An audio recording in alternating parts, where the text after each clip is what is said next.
What if the nickel in your pocket right now wasn't just worth 5 cents? What if it carried a story stretching back nearly half a century, and in the right condition, it could be worth hundreds or even thousands of dollars? That's exactly the case with the 1980 Jefferson nickel, a coin that at first glance looks ordinary, but has a fascinating history. And for collectors, the right examples can be surprisingly valuable. Let's start with some background. The Jefferson nickel has been a staple of U.S. coinage since 1938, when it replaced the Buffalo nickel. Felix Schlock, a German-born sculptor, won the design competition held by the U.S. Mint, and his artwork has been at the center of American pocket change ever since. On the obverse, or front, of the coin, we see a left-facing portrait of Thomas Jefferson, the third President of the United States and the principal author of the Declaration of Independence. On the reverse, you'll find a detailed image of Monticello, Jefferson's famous Virginia estate. This pairing of Jefferson's profile and his home has made the nickel one of the most recognizable U.S. coins of the 20th century. By the time 1980 rolled around, the Jefferson nickel had already been in circulation for more than 4 decades. It had weathered design adjustments, the World War to Silver War nickels between 1942 and 1945, and subtle changes in strike quality across different decades.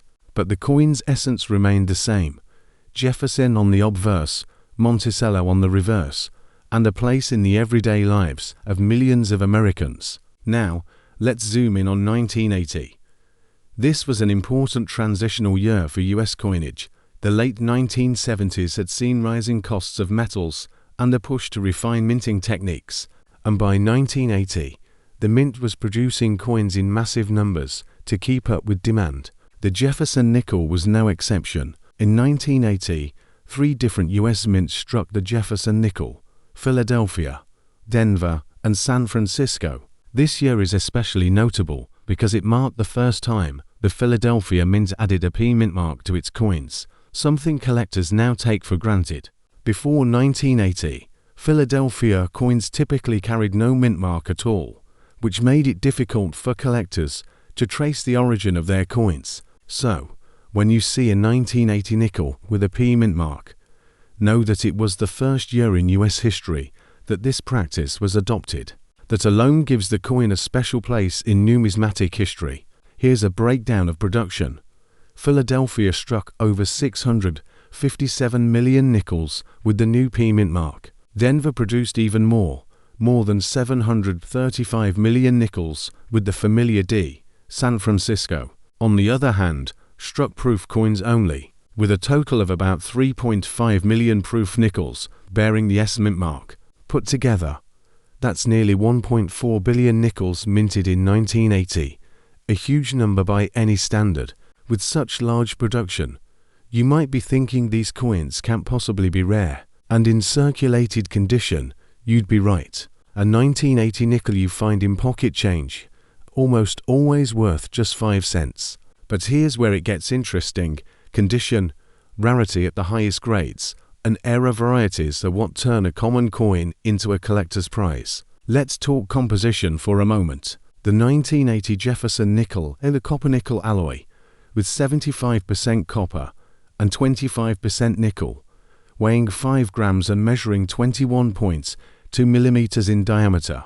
Unlike earlier silver nickels from World War II, the 1980 nickel has no precious metal content. So when it comes to value, everything depends on grade and collector demand. Now, condition is king in numismatics. A circulated 1980 nickel worth face value, but uncirculated coins, especially those graded mint state by professional services like PCGS and NGC, start to become interesting. An MS-63 example might sell for just $1 or $2. By MS-65, the price jumps to about $10 to $15. When you get to MS-66, values can range from $30 to $60, depending on demand and eye appeal. But the real leap comes at MS-67 and above. In these grades, coins become genuinely scarce. A 1980 P nickel graded MS-67 has sold for over $500 at auction, and a 1980D in the same grade has reached similar levels. If you ever come across one graded MS67 Plus or MS68, you're looking at a true rarity that could sell for over $1,000. Proof coins from San Francisco have their own market. A 1980S proof nickel in PR67 is worth around $5 to $8, but higher grades like PR69 Deep Cameo can reach $20 to $40. Perfect PR70 Deep Cameo examples are the real prizes, often commanding $200 to $400, depending on demand and the strength of the strike. Collectors especially look for those with deep mirror fields and frosted devices, which make the coin visually striking. But where things get really fun for treasure hunters are the eras and varieties. Era nickels are some of the most collectible in modern coinage. For the 1980 Jefferson nickel, you can find examples with off-center strikes, where part of the design is missing because the planchette wasn't aligned correctly. Depending on how dramatic the off-center strike is, values can range from $50 to several $100s. There are also double die-obverse varieties, where the lettering or Jefferson's profile shows signs of doubling. These are much less common, but can sell for strong premiums if authenticated.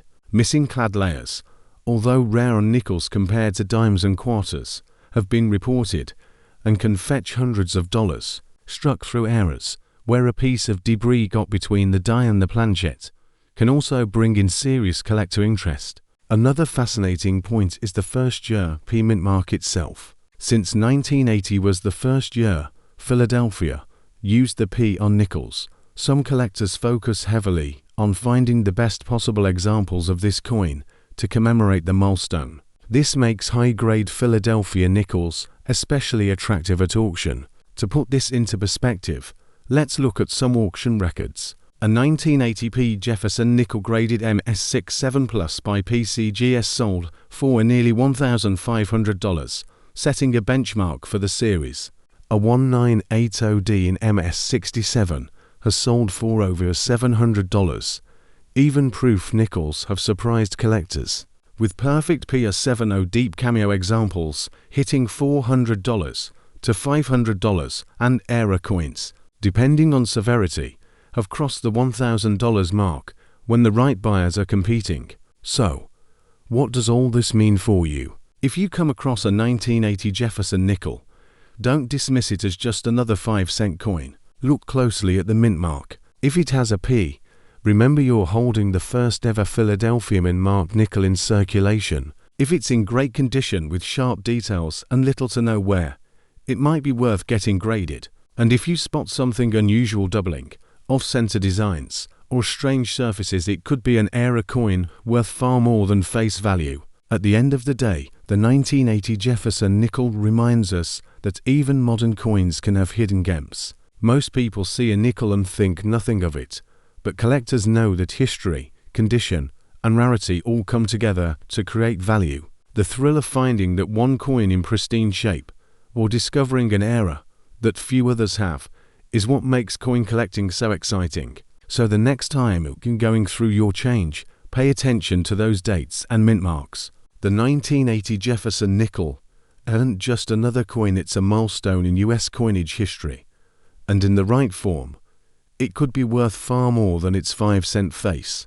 And just like I always say, the next valuable coin could already be sitting in your hands. If you want to know how and where to sell nickels like this, stick around until the end of my videos. For now, if you've got a 1980 Jefferson nickel and you're curious about its potential worth, drop the word price in the comments, and I'll share the details with you directly.